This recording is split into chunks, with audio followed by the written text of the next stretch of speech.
ada dua option. Pertama, you pakai duit sendiri. Kedua, pakai duit hutang. Dan hutang kena ada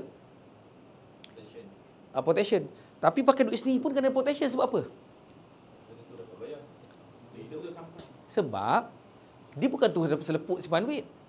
Kan? Kecuali ada satu formula tu, satu hari RM20, setahun boleh dapat 1.5 juta. Itu formula lain. You tengok dekat saya punya page ada.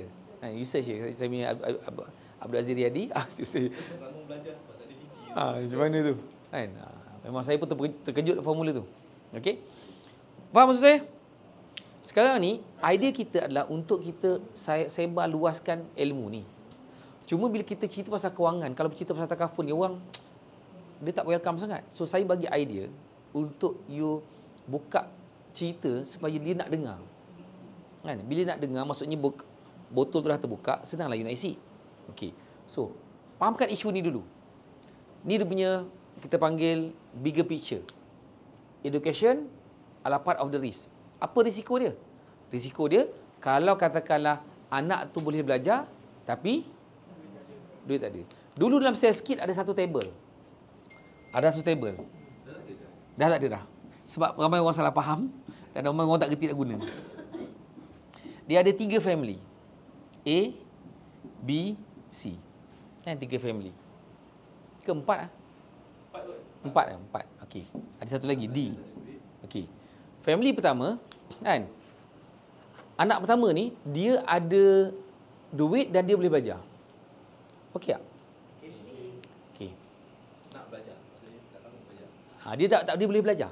Dia boleh belajar tu maksudnya dia layak dan dia dapat result yang bagus, boleh sambung belajar dan parent ada duit.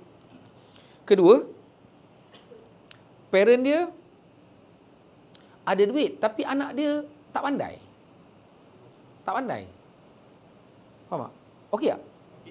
Sebab apa? Parent ada duit. Kan? Pandai ke tak pandai lantak. Kan? Kalau nak juga degree tu, kau pergi je lah, masukkan je lah mana-mana private. Kan? Okey. Yang ketiga, anak tak boleh belajar. Kebetulan, bapa pun tak ada duit. Okey ke tak okey? Ha? Sebab apa okey? Dah. Aku pun tak ada duit, kau pun tak nak belajar. Elok lah tu. Kan? Selamat duit aku kan. Kau kerja je lah. Okay. Ada satu kes lagi. Anak boleh belajar dan tak sangka pula boleh masuk universiti. Result yang bagus. Tapi bila tanya dengan parent pula tak ada duit. So, okey ke tak okey? So, kalau katakanlah itu adalah anak you, anak you lah. Kan?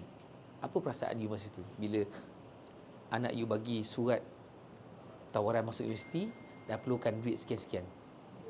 Dan you tak boleh sediakan. Apa perasaan you masa tu sebagai parent?